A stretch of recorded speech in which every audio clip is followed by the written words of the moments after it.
अस्सलाम वालेकुम स्टूडेंट्स, आज हम क्लास 8 का चैप्टर नंबर 9 स्टार्ट कर रहे हैं, chemical reaction and chemical bonds, जिसमें हम केमिकल रिएक्शन और केमिकल बॉन्ड्स के बारे में पढ़ेंगे। इसकी लर्निंग ऑब्जेक्टिव क्या है? At the end of this unit, इस यूनिट को ख़त्म करने के बाद student should be able, student इस काबिल हो जाएंगे define and differentiate physical and chemical change, कि वो डिफ़ाइन कर सकेंगे और फ़र्क बता सकेंगे फिज़िकल और केमिकल चेंज के दरमियान। Understand that mass is conserve during a chemical reaction, और ये समझ सकेंगे केमिकल रिएक्शन के दौरान मास जो है वो कंजर्व रहता है, मतलब चेंज नहीं होता। Understand that there exist a constant ratio between the number of atom of element in a compound, और ये भी अंडरस्टैंड कर सकेंगे कि यहाँ पर एक कॉन्स्टेंट रेशियो होता है एलिमेंट्स के दरमियान जो कि कंपाउंड में मौजूद होते हैं। Understand how element and compound interact, और ये समझ सकेंगे कि एलिमेंट और कंपाउंड किस तरह से इंट्रैक्शन करते हैं, किस तरह आपस में इंटरेक्ट होते हैं। Define and explain the term, define कर सकेंगे और एक्सप्लेन कर सकेंगे इन टर्म्स को। Chemical equation, reactant, product, balance chemical equation. Write chemical equation to show the chemical change in simple reaction, chemical reaction लिख सकेंगे और दिखा सकेंगे वो केमिकल चेंज जो सिंपल रिएक्शन में होता है। Construct balance chemical equation with state symbols, balance equation बना सकेंगे सैम्बल्स के साथ। Describe characteristic of chemical reaction, chemical reaction के करेक्टरिस्टिक को डिस्क्राइब कर सकेंगे। Give example and explain combination, decomposition, double decomposition, oxidation and reduction reaction, इन तमाम रिएक्शन को एग्जाम्पल के साथ जो है एक्सप्लेन कर सकेंगे। Define a chemical bond and its main type, chemical bond और उसकी मेन टाइप आयनिक बॉन्ड और कोवलेंट बॉन्ड को ये डिफाइन कर सकेंगे। Understand the formation of ionic and covalent bond, और ये समझ सकेंगे कि आयनिक बॉन्ड और कोवलेंट बॉन्ड किस तरह से बनते हैं। Describe the characteristic of ionic and covalent compound, ionic और कोवलेंट कंपाउंड के करेक्टरिस्टिक को डिफाइन कर सकेंगे कि उनकी क्या क्या खुसूसियत होती हैं। We see a number of change going on around us, हम अपने इर्द गिर्द होने वाले बहुत सारे चेंजेस को देख रहे होते हैं। One of the most important method of classifying depends on whether new substance are form during the change और नॉट, हम इस टाइप पे डिफाइन कर सकते हैं अपने इन चेंजेस को कि चेंज हो रहा है किसी चीज़ में या नए सब्सटेंस में कोई चेंज आ रहा है या नहीं आ रहा है। In some of the change physical change thing do not change into some new, physical changes के अंदर चीज़ें किसी नई चीज़ में नहीं जा रही होती हैं। In other change chemical change thing do change into something new, और केमिकल चेंज के अंदर चीज़ें जो होती हैं वो दूसरे चेंज में आ जाती हैं। फिजिकल चेंज में क्या होता है कि उन पर स्क्रैचेस लग जाते हैं या वो टूट जाती हैं या वो ख़राब हो जाती हैं, इस तरह के चेंजेस उसके अंदर आ रहे होते हैं। मैं नॉर्मल चीज़ों की बात कर रही हूँ। केमिकल चीज़ों के अंदर केमिकल कंपोजिशन चेंज हो रही होती है। जैसे हम आयरन की बात करें तो जैसे आयरन चेंज होता है तो वो रस्ट बन जाता है, उसका फिजिकल चेंज यही होता है कि वो आयरन से रस्ट की शक्ल में हमें नज़र आ रहा होता है, लेकिन वो फिजिकली नहीं, वो केमिकली भी चेंज हो रहा होता है, वो आयरन से आयरन ऑक्साइड बन जाता है। अब देखिए जिस तरह आपके पास यहाँ पे केमिकल चेंज हो रहा है, यहाँ पे आपको नज़र आ रहा होगा कि हाइड्रोजन और ऑक्सीजन कंबाइन हो रहे हैं, तो ये मिलके क्या बना रहे हैं? वाटर बना रहे हैं। ये केमिकल चेंज है इसका, कि दोनों अपनी शक्ल को चेंज कर रहे हैं। अब हम पढ़ेंगे फिजिकल एंड केमिकल चेंजेस। अब physical change is a temporary change and substance undergoing such change alter their shape or volume only, but their decomposition remain the same. इसमें लिखा हुआ है डिकम्पोजिशन है, डिकम्पोजिशन नहीं होगा, कंपोजिशन होगा। कंपोजिशन का मतलब है उस कंपाउंड, वो जो भी चीज़ आपके पास है वो अपना शेप और वॉल्यूम चेंज करता है, अपनी कंपोजिशन चेंज नहीं करता। ये गलत प्रिंट हुआ हुआ, डिकम्पोजिशन नहीं कंपोजिशन होगा। Remain the same. Water change to steam and ice melt to water, water जो है वो स्टीम बन जाता है गर्म होने के बाद, और आइस जो है वो मेल्ट होकर वाटर बन जाती है। Are the example of physical change, मगर इनकी कंपोजिशन चेंज नहीं होती। वाटर हमेशा H2O ही रहता है, चाहे वो बर्फ़ बन जाए या वो स्टीम बन जाए। While a chemical change is permanent change, chemical change होता है वो परमानेंट होता है। And we can not get back the original substance by applying ordinary physical method, हम दोबारा उस चीज़ को हासिल नहीं कर सकते ऑर्डिनरी फिजिकल मेथड से। A chemical change occur when two substance react chemically to form new substance with different properties. इन्होंने कहा केमिकल चेंज तब होता है जब दो सब्सटेंस जो है वो केमिकली रिएक्ट करके एक नया सब्सटेंस बनाए जिसकी प्रॉपर्टीज़ क्या हो? डिफरेंट हो।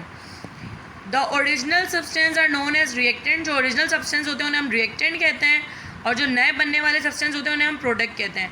अ chemical change is also called a chemical reaction. Chemical change को हम केमिकल रिएक्शन भी कहते हैं. During the process the molecule of reactant undergo change to form molecule of a product. इस चेंज के अंदर जो मॉलिक्यूल होते हैं रिएक्टेंट के, देखिए इक्वेशन से पहले जो आपको दिए हुए रिएक्टेंट है, रिएक्टेंट के जो मॉलिक्यूल होते हैं वो चेंज होके प्रोडक्ट के मॉलिक्यूल बन जाते हैं. जैसे ये प्रोडक्ट में ही कंबाइन हो गए. इसी तरीके से यहाँ पे लिखा हुआ है thus during a chemical reaction substance undergo chemical transformation to form new substance. Chemical reaction के अंदर सब्सटेंस जो है वो केमिकल चेंज करके एक ट्रांसफॉर्मेशन करते हैं, एक चीज़ से दूसरी शक्ल में आ जाते हैं, नया सब्सटेंस बनाते हैं. Chemical reaction take place around us all the time. हमारे इर्द गिर्द केमिकल रिएक्शन हर वक्त हो रहे होते हैं. Burning of fuel, cooking of food, rusting of iron, photosynthesis, digestion of food etc are process where chemical reaction take place and substance are chemically transform. इन्होंने कहा इन तमाम प्रोसेस के अंदर केमिकल रिएक्शन टेक हो रहा होता है और सब्सटेंस जो है वो केमिकली ट्रांसफॉर्म हो रहे होते हैं. जब फ्यूल जल रहा होता है, खाना पक रहा होता है, आयरन पे रस्ट लग रहा होता है, लोहे पे जंग लग रहा होता है, फोटोसिंथेसिस का प्रोसेस हो रहा होता है, या हमारा फूड डाइजेस्ट हो रहा होता है. तमाम केमिकल प्रोसेस हैं. Scientist study the properties of substances and chemical reaction the undergo. Scientist जो है वो डिफरेंट सब्सटेंसेस की प्रॉपर्टीज़ पढ़ते हैं और वो केमिकल रिएक्शन के बारे में पढ़ते हैं जिनसे वो गुजरते हैं इन लेबॉर्ट्रीज़ के अंदर. This knowledge is very useful to us. और ये नॉलेज हमारे लिए बहुत यूज़फुल होती है. It is use by scientist and technologist to improve the quality of substances. और ये जो है साइंटिस्ट और टेक्नोलॉजिस्ट यूज़ करते हैं ताकि किसी भी सब्सटेंस की क्वालिटी को बेहतर बना सकें, so that they are more useful to us. तो ये हमारे लिए बहुत यूज़फुल हो जाते हैं. And to make new useful substance, इससे हम नए यूज़फुल सब्सटेंस बना सकते हैं. For example a wide range of plastic and ceramic with very useful property have been develop over the past few decade. इन्होंने कहा बहुत बड़ी जो रेंज है प्लास्टिक की और सेरामिक की, जिनके अंदर जिनकी प्रॉपर्टी जो बहुत ज़्यादा खुसूसियत के हामिल हैं, वो डेवलप हो चुके हैं पिछले कुछ सालों में. और साइंटिस्ट ने इनको जो डेवलप किया वो केमिकल प्रॉपर्टीज़ को स्टडी करके ही किया है. अब हम करें law of chemical combination. We have already studied in the beginning of this unit that a large number of chemical change keep on taking place in our surrounding. हम इस chapter के शुरू में ही पढ़ चुके हैं कि हमारे इर्द गिर्द बहुत सारे केमिकल चेंजेस हो रहे होते हैं. Many of these chemical change are also studied in, और इनमें से बहुत सारे केमिकल चेंज जो हैं वो हम स्टडी करते हैं इन द लेबॉर्ट्री के अंदर. When scientist study these chemical changes they found that these change follow certain law. और जब साइंटिस्ट इन चेंजेस को स्टडी कर रहे होते हैं तो वो ये देखते हैं कि ये कुछ कानून के तहत हो रहे होते हैं. These laws are called laws of chemical combination. और ये लॉज जो हैं ये लॉज ऑफ केमिकल कॉम्बिनेशन कहलाते हैं. And we will study 2 of such laws here. और हम इनमें से 2 लॉ यहाँ पे पढ़ने जा रहे हैं. Law of conservation of mass. In 18th century, Lavoisier, a French scientist, proved experimentally that total mass of reactant is equal to the total mass of the product during a chemical reaction. 18th century में एक scientist ने experimentally prove किया था, French scientist थे जिनका नाम लेवाइजर था. क्या प्रूव किया था कि टोटल मास ऑफ रिएक्टेंट का जो रिएक्शन होने से पहले आपके पास एलिमेंट्स मौजूद हैं उनका टोटल मास इक्वल होता है टोटल मास ऑफ प्रोडक्ट के, मतलब रिएक्शन के बाद मिलने वाली चीज़ के. He thus put forward the first law of chemistry called law of conservation of mass. और उन्होंने पहला law of chemistry जो है पेश किया था जिसका नाम है law of conservation of mass. This law can be stated as follow. और इस law को हम इस तरह इसकी statement लिखते हैं. Matter can neither be created nor destroyed during a chemical reaction. Matter ना बनता है, ना टूटता है, ना तबाह होता है chemical reaction के दरमियान. But it may undergo change in its shape and composition. मगर इसमें चेंज होता है इसके शेप में और कंपोजिशन में. मतलब उसका शेप और उसकी जो कंपोजिशन है, बनावट है, उसकी जो भी केमिकल कॉम्बिनेशन है, उसका कंपोजिशन है, वो चेंज हो जाता है, मगर उसका मास चेंज नहीं होता.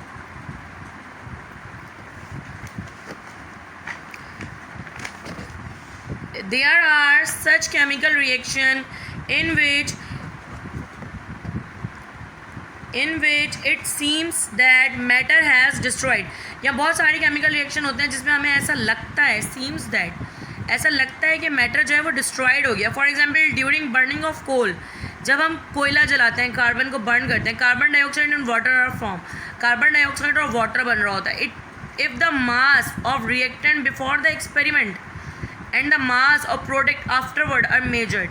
अगर आप reactant का mass measure करें और product का measure करें ये reaction होने के बाद, it is found that both of the mass are same. इन दोनों का mass क्या होता है? Same रहता है. कि आप कार्बन डाइऑक्साइड और वाटर को कलेक्ट करते जाएं एक जगह पे और यहाँ पे आप कार्बन को बर्न करते जाएं, दोनों का मास सेम रहेगा.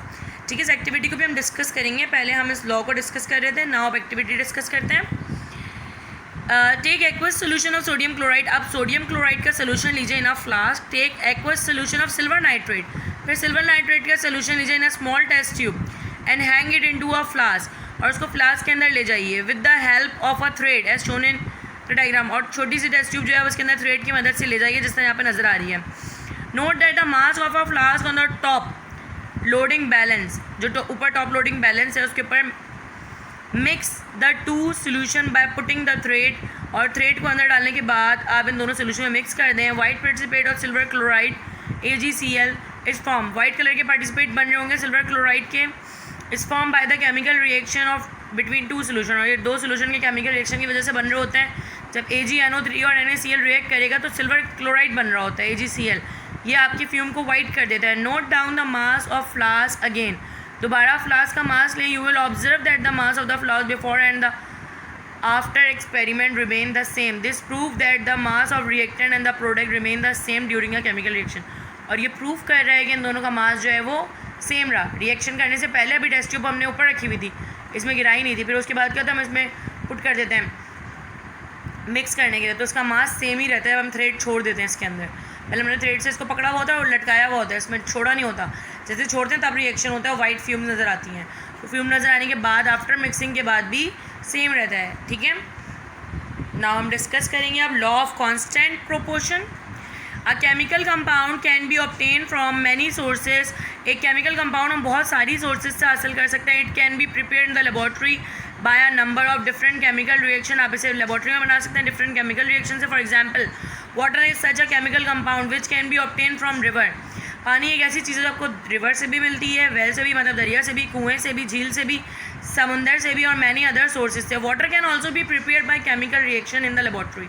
और पानी जो वो लेबॉर्ट्री में भी बनता है. Water may be obtain from whatever source. पानी आप कहीं से भी हासिल कर सकते हैं. The ratio between the masses of hydrogen और oxygen present in it will always be 1/8. हमेशा पानी में हाइड्रोजन और ऑक्सीजन का जो रेशियो होगा वो 1/8 होगा. सिमिलरली कार्बन डाइऑक्साइड में ऑल्सो भी obtain from different sources. Carbon dioxide भी आपको डिफरेंट सोर्सेज से मिल सकती है. For example burning of coal, burning of Sui gas. आप चाहे कोयला जलाएं चाहे सुई गैस जलाएं, natural gas found at the place of Sui and a reaction between limestone and hydrochloric acid give the same carbon dioxide. या आप लाइम स्टोन और hydrochloric acid को रिएक्ट करवा के भी जो है आप कार्बन डाइऑक्साइड हासिल कर सकते हैं. आप नेचुरल गैस बर्न करके भी हासिल कर सकते हैं जो सुई के मुकाम पे हमें मिलती है.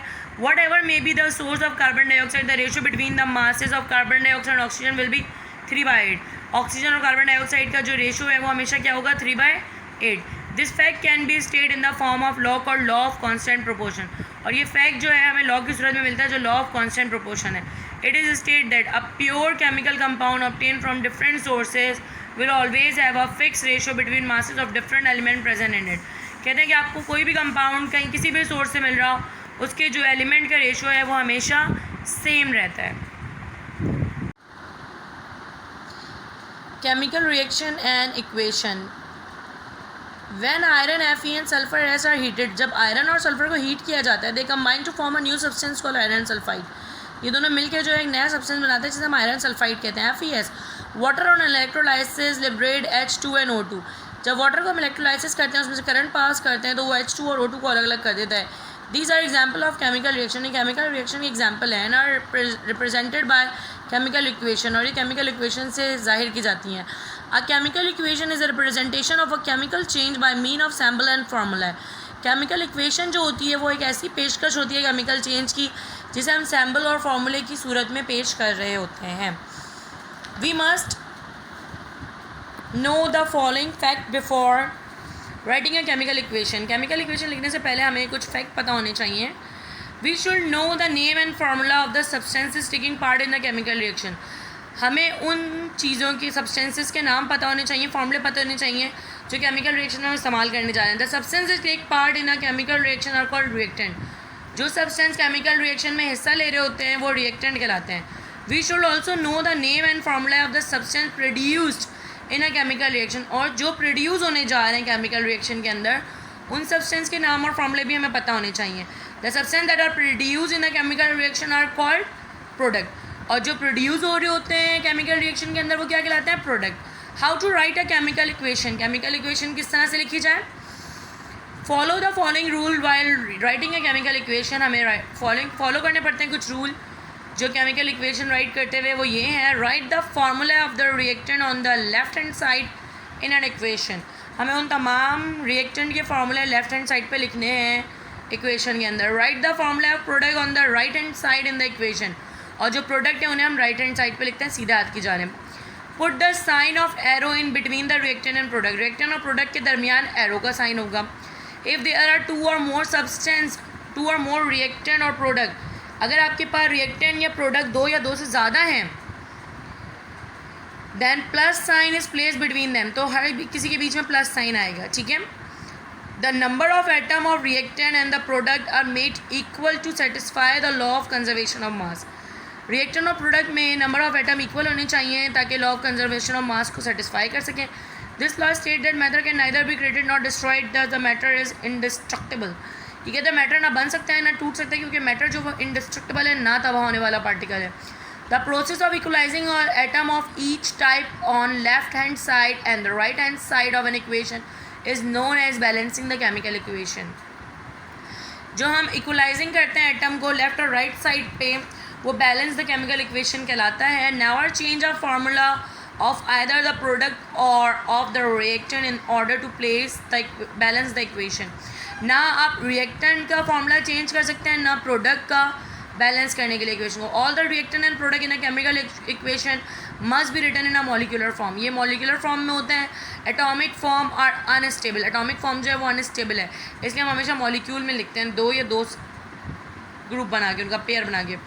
For example if O2 is taken part in a chemical reaction, if should be written as O2 as not 2O. आप 2O नहीं लिखेंगे, आप O2 लिखेंगे, मॉलिक्यूलर फॉर्म में लिखेंगे, एटॉमिक फॉर्म में नहीं लिखते हम इसको. ठीक, अनस्टेबल होती है ये. Let us apply the above rule to write the correct equation in the following example. अब हम ये रूल इस्तेमाल करते हुए जो है इक्वेशन लिख रहे हैं. Water on electrolysis liberate H2 and O2. Electrolysis पे वाटर लिबरेट करता है H2. Step 1, write the formula of reactant. Reactant में क्या है? Water, H2O. Number 2, put an arrow sign after writing the reactant. Reactant के बाद एरो का sign है. Step 3, write the formula of product after the arrow sign and insert the plus sign. हमने जो हमें मिलने वाला है रिएक्शन के बाद H2 और O2 वो लिखा, प्लस साइन लगा. Now balance the chemical equation. यहाँ पे H2 है, यहाँ पे H2 है, यहाँ O1 है, यहाँ पे O2 है. तो हमने क्या किया, यहाँ 2 लगाया क्योंकि हम नीचे नहीं लगा सकते, हमने हमेशा यहाँ ही लगाना होता है ऊपर की साइड पे. यहाँ हम 2 लगाएंगे तो यहाँ पे O2 हो जाएगा, लेकिन 2 1 2, लेकिन H कितना हो गया, 2 2 4. तो हम यहाँ बैलेंस करने के लिए यहाँ पर भी क्या लगाएंगे, 2. Now this is the balance equation. अब ये बैलेंस हो गई.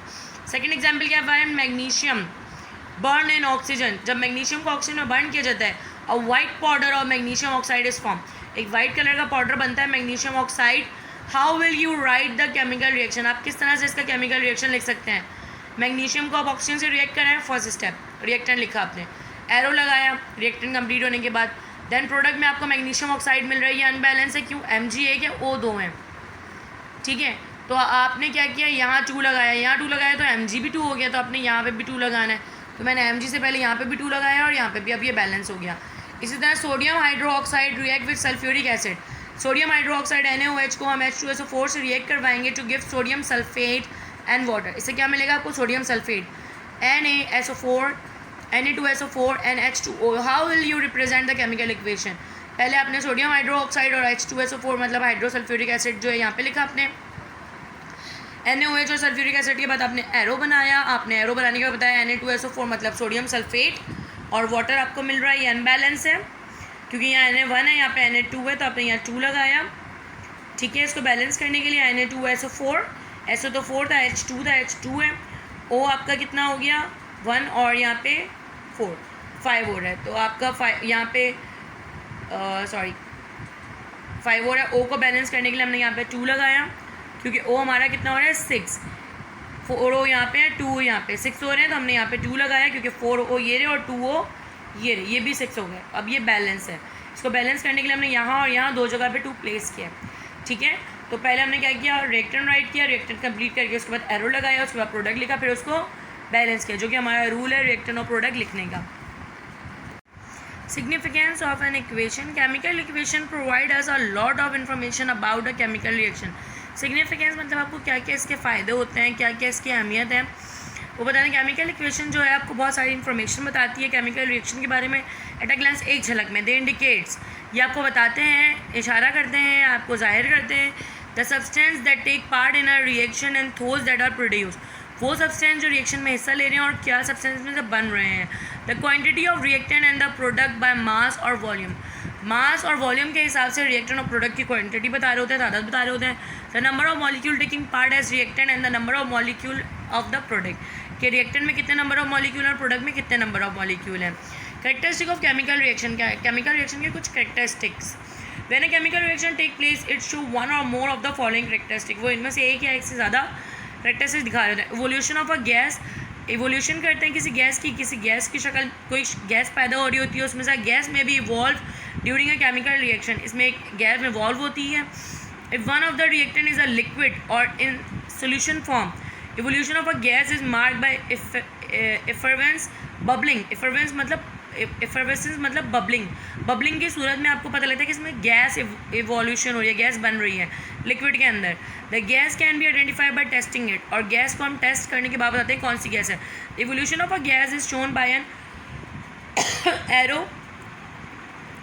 पॉइंटिंग अपवर्ड, हम एक एरो से शो करते हैं इस तरह से अपवर्ड, वो एरो पॉइंट कर रहा होता है कि इस रिएक्शन में गैस बन रही है। When zinc react with dilute sulphuric acid, जब जिंक रिएक्ट करता है डाइल्यूट सल्फ्यूरिक एसिड से, मतलब डाइल्यूट मतलब सल्फ्यूरिक एसिड में हम कुछ हद तक पानी मिला के उसको डाइल्यूट कर देते हैं।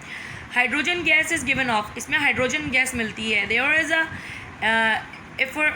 Effervescence in the acid, effervescence होता है एसिड मतलब बबलिंग हो रही होती है एसिड के अंदर। The gas can be tested by applying a burning match stick to it, इसमें हम जल्दी भी मैच स्टिक डालते हैं। Hydrogen burn with a pop sound, और हाइड्रोजन गैस जो है वो पॉप साउंड से बचती है, मतलब उसमें धम करके आपको पॉप करके आवाज़ आती है। When calcium carbonate is heated, जब आप कैल्शियम कार्बोनेट को हीट करते हैं, carbon dioxide gas is given off, carbon dioxide gas उससे आपको हासिल होती है, वॉल्व होती है। The gas can be tested by passing stroke lime water, जब इसे हम लाइम वाटर में पास करते हैं CaOH में, it turn lime water milky, lime water milky हो जाता है, इसके अंदर थोड़ा सा आपको वाइट से नज़र आने लगता है। वैन सोड, देखिए आपको यहाँ पे दिखा रहे हैं कैल्शियम कार्बोनेट को जब हीट कर रहे हैं, कैल्शियम ऑक्साइड अलग हो रही है और कार्बन डाइऑक्साइड अलग हो रही है। ये जो एरो है ये बता रहा है कि ये गैस है। Sodium nitrate is strongly heated, oxygen gas is given of, जब हम सोडियम नाइट्रेट को हीट करते हैं ऑक्सीजन गैस मिलती है। It can be tested by burning a glowing splint near it, इसके अंदर एक ग्लोइंग स्प्लिंट जो चमकता स्प्लिंट डालते हैं, splint burn into flame, splint के अंदर जो है वो चिंगारियों के अंदर आग लग जाती है क्योंकि ऑक्सीजन हेल्प करती है बर्निंग में, तो हमें पता लगता है इसमें ऑक्सीजन गैस मौजूद है। देखिए ये सोडियम नाइट्रेट है, इसको बर्न किया, इसमें थोड़ा सा ऑक्सीजन अलग हुआ और ये ऑक्सीजन ज़ाहिर करता है गैस बर्निंग में हेल्प कर।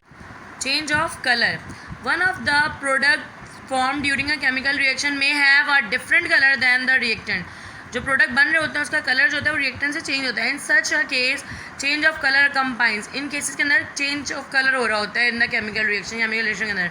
When green coloured copper carbonate is heated strongly, जब ग्रीन कलर का कॉपर कार्बोनेट जो है वो हम हीट करते हैं काफ़ी देर तक, अ black residue of copper oxide is left, तो ब्लैक कलर का कॉपर ऑक्साइड हमें मिलता है, ग्रीन से वो ब्लैक हो जाता है।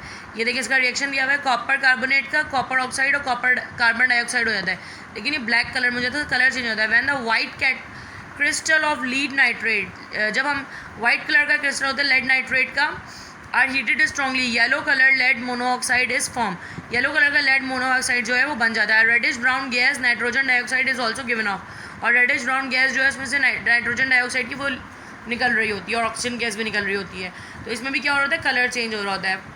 फॉर्मेशन ऑफ प्रेसिपिटेट, जो फॉर्मेशन में हो रही होती है प्रेसिपिटेट छोटे छोटे ज़रात को बोलते हैं। When two chemical normally in solution form react, ये रिएक्ट हो रहे होते हैं, they an insoluble substance is form, इसके अंदर जब इनसोल्यूबल सब्सटेंस फॉर्म होता है, it settle down as a precipitate, ये सेटल डाउन हो जाता है, नीचे बैठ जाता है प्रेसिपिटेट छोटे छोटे ज़रात की शक्ल में। The colour of the precipitate depend on the colour of the insoluble compound, जो कलर है वो डिपेंड करता है इनसोलेबल कंपाउंड के ऊपर कि जो हल नहीं हुआ है. The formation of a precipitate in a chemical reaction is shown by an arrow. जो फॉर्मेशन है प्रेसिपिटेट की वो एक एरो से शो होती है डाउनवर्ड. जो भी प्रेसिपिटेट होते हैं उन्हें हम डाउनवर्ड एरो से शो करते हैं कि ये ना हल होने वाले हैं, इनसॉल्युबल हैं, ये हल नहीं होंगे पानी के अंदर. जब when an aqueous solution of ferric chloride is mix with ammonium hydroxide, जब फेरिक क्लोराइड अमोनियम हाइड्रोक्साइड में मिक्स होता है, a brown precipitate of ferric hydroxide is form. Brown colour का फेरिक हाइड्रोक्साइड फॉर्म होता है जो कि हल नहीं होता अमोनियम क्लोराइड में. तो ये अलग अलग नज़र आता है इसमें. When hydrogen sulphide gas is pass into the blue solution of copper sulphate, जब हाइड्रोजन सल्फाइड कॉपर सल्फेट में पास होता है, black precipitate of copper sulphate is form. Black colour के प्रेसिपिटेट ऑफ कॉपर सल्फेट जो है ये बनते हैं इसके अंदर, जो इसमें नज़र आ रहे होते हैं, जो इसमें हल नहीं होते सल्फ्यूरिक एसिड में. When a solution of silver nitrate colourless, जो कलरलेस होता है, is mix with a solution of sodium chloride, ये भी कलरलेस है. और white precipitate of silver chloride is form. Silver chloride के वाइट प्रेसिपिटेट जो है वो बनने लगते हैं इसके अंदर. देखिए ये इसकी इक्वेशन दी हुई है जिसमें साफ साफ नज़र आ रहा है सिल्वर कलर के ये प्रेसिपिटेट बनेंगे white white. Energy change, almost all the reaction are combined energy change. तमाम रिएक्शन में एनर्जी चेंज होता है. During the reaction energy in the form of heat may be release और एब्जॉर्ब. एनर्जी जो है वो हीट की फॉर्म में रिलीज हो रही होती है या एब्जॉर्ब हो रही होती है.